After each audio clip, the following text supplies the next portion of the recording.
Hello students, मैं हूं विकास और मैं आप सभी का नॉलेज बीम यूट्यूब चैनल के एक नए वीडियो में पुनः स्वागत करता हूं। स्टूडेंट्स, आज की वीडियो में मैं आपको सिखाने वाला हूं कि किस तरह से हम लोग कंपाउंड सेंटेंस को कॉम्प्लेक्स सेंटेंस में ट्रांसफॉर्म कर सकते हैं।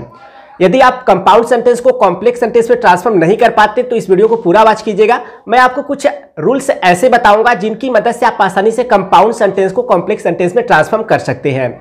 तो वीडियो स्टार्ट करूं उससे पहले आप लोगों से रिक्वेस्ट है कि अगर आपको वीडियो अच्छा लगे तो वीडियो को लाइक कीजिएगा और अपने उन फ्रेंड्स के साथ शेयर कीजिएगा जिनके लिए यह वीडियो यूजफुल हो सकता है। और साथ ही साथ मैंने वीडियो के डिस्क्रिप्शन में अपने एप्लीकेशन का लिंक दिया हुआ है, वहां पर जाकर आप ऑनलाइन टेस्ट के लिए रजिस्ट्रेशन कर लीजिए ताकि आप बोर्ड एग्जाम के लिए अच्छी तरह प्रिपरेशन कर ले। और साथ ही साथ वहां पर आपको क्लास 12 से लेकर क्लास 9 तक का इंग्लिश बुक और इंग्लिश ग्रामर का प्रिपरेशन भी आपको वहां पर एप्लीकेशन पे देखने को मिल जाएगा। तो चलिए बगैर समय वेस्ट किए वीडियो स्टार्ट करते हैं और सीख लेते हैं कि किस तरह से हम लोग कंपाउंड सेंटेंस को कॉम्प्लेक्स सेंटेंस में कैसे ट्रांसफॉर्म कर सकते हैं।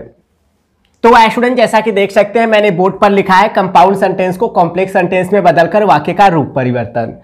तो कंपाउंड सेंटेंस को कॉम्प्लेक्स सेंटेंस में ट्रांसफॉर्म कैसे किया जाए, इस टॉपिक को अच्छी तरह से स्पष्ट करने के लिए मैं आपको कुछ रूल्स बताने वाला हूं जिनकी मदद से आप आसानी से कंपाउंड सेंटेंस को कॉम्प्लेक्स सेंटेंस में ट्रांसफॉर्म कर सकते हैं।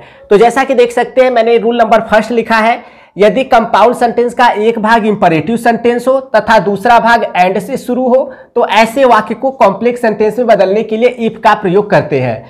तो कहने का तात्पर्य यह है कि जो आपका कंपाउंड सेंटेंस दिया हो उसका एक भाग जो है वह इंपरेटिव सेंटेंस हो और जो दूसरा भाग हो वह एंड से प्रारंभ हो, तो ऐसी स्थिति में जब आप कॉम्प्लेक्स सेंटेंस बनाएंगे तो आपको इफ का प्रयोग करना होता है।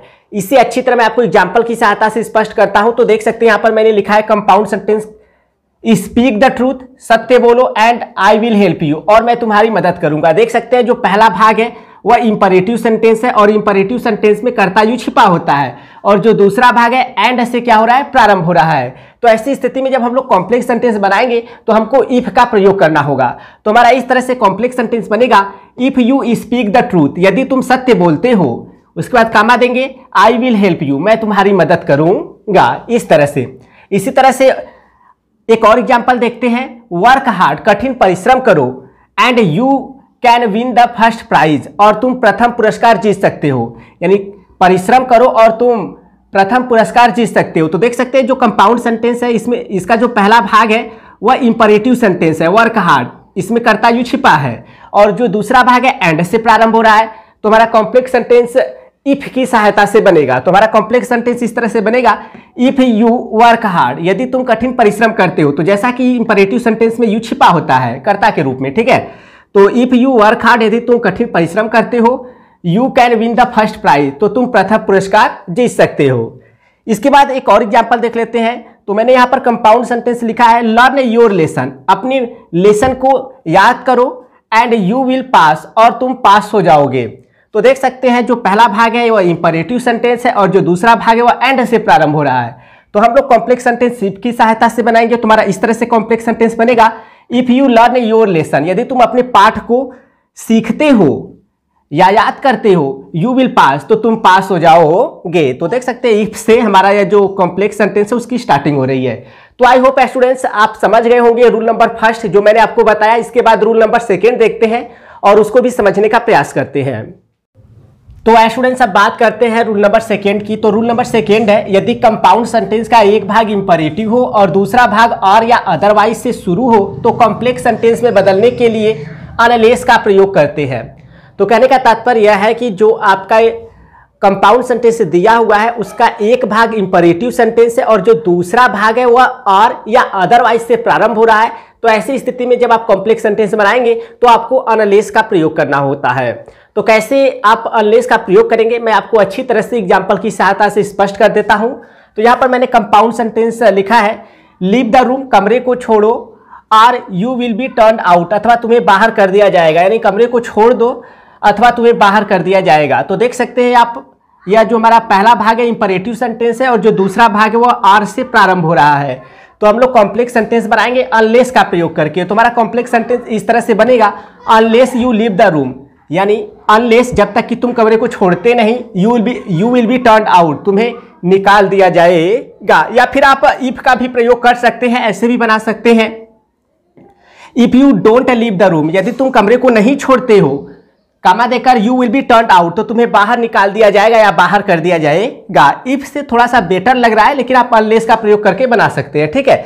इसके बाद अगला एग्जाम्पल देखते हैं, डू और डाई, करो अथवा मरो। देख सकते हैं डू या आपका इंपरेटिव, जो पहला भाग वो इंपरेटिव क्योंकि इसमें कर्ता यू छिपा है, और जो दूसरा भाग है वो आर से प्रारंभ हो रहा है।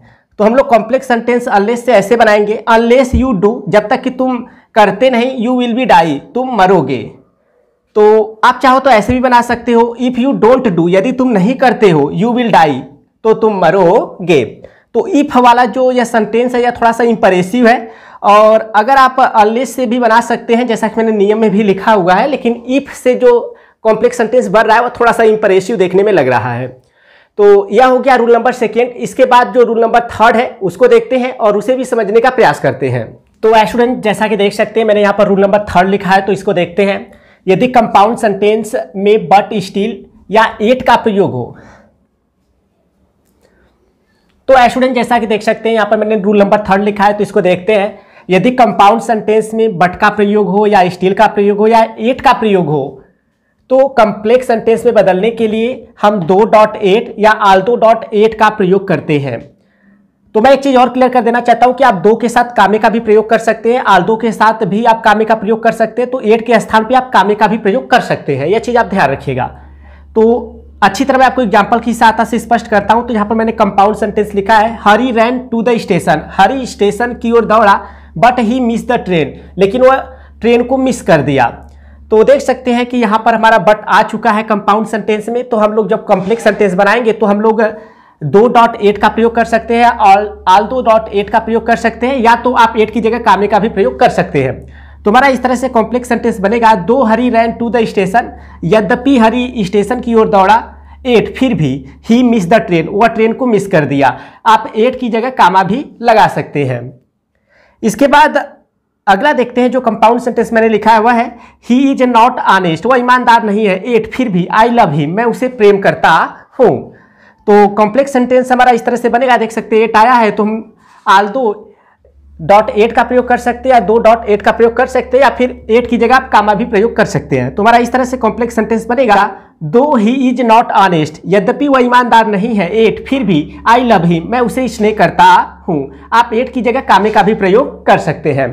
तो स्टूडेंट्स यह तो बात हो गई कि रूल नंबर थर्ड में आपको क्या चीजें माइंड रखनी है। इसके बाद आगे बढ़ते हैं और नेक्स्ट रूल देखते हैं। तो स्टूडेंट्स अब देखते हैं जो हमारा रूल नंबर 4 है उसे। तो रूल नंबर 4 है, यदि कंपाउंड सेंटेंस में देयरफॉर या सो या फोर का प्रयोग हो तो कॉम्प्लेक्स सेंटेंस में बदलने के लिए बिकॉज का प्रयोग करते हैं। तो कहने का तात्पर्य यह है स्टूडेंट्स कि जो आपको कंपाउंड सेंटेंस देखने को मिल रहा है, अगर उसमें आपको देयरफॉर, सो या फिर आपका फोर देखने को मिल रहा है, तो ऐसी स्थिति में आप जब कॉम्प्लेक्स सेंटेंस बनाएंगे तो आपको बिकॉज का प्रयोग करना होगा। तो यह चीज याद रखिएगा कि आपको बिकॉज का प्रयोग करना होगा। तो चलिए अच्छी तरह से एग्जाम्पल की सहायता से समझते हैं। तो यहाँ पर मैंने कंपाउंड सेंटेंस लिखा है, ही वर्कड हार्ड, वह कठिन परिश्रम किया, सो इसलिए ही सक्सीडेड, वह सफल हो गया। तो देख सकते हैं कंपाउंड सेंटेंस में सो का प्रयोग है, तो हम लोग कॉम्प्लेक्स सेंटेंस बनाते समय बिकॉज का प्रयोग करेंगे। तो हमारा कॉम्प्लेक्स सेंटेंस इस तरह से बनेगा, ही सक्सीडेड, वह सफल हो गया, बिकॉज क्योंकि ही वर्कड हार्ड, क्योंकि उसने कठिन परिश्रम किया। इसके बाद एक एग्जाम्पल और देख लेते हैं, we will die one day, एक दिन हम लोग मरेंगे, फोर क्योंकि मैन इज मोर्टल, मनुष्य नाशवान है। तो यहाँ पर देख सकते हैं कंपाउंड सेंटेंस में फोर का प्रयोग है, तो ऐसी स्थिति में हम कॉम्प्लेक्स सेंटेंस जब बनाएंगे तो बिकॉज का प्रयोग करेंगे। तो हमारा कॉम्प्लेक्स सेंटेंस इस तरह से बनेगा, we will die one day, एक दिन हम लोग मरेंगे, बिकॉज क्योंकि मैन इज मोर्टल, क्योंकि मनुष्य नाशवान है। तो स्टूडेंट्स आई होप आप लोग को यह जो मैंने चारों रूल्स बताए आपको समझ में आ गए होंगे। इनका प्रयोग करके आसानी से आप जो आपका कंपाउंड सेंटेंस होगा उसे आप कॉम्प्लेक्स सेंटेंस में ट्रांसफॉर्म कर सकते हैं।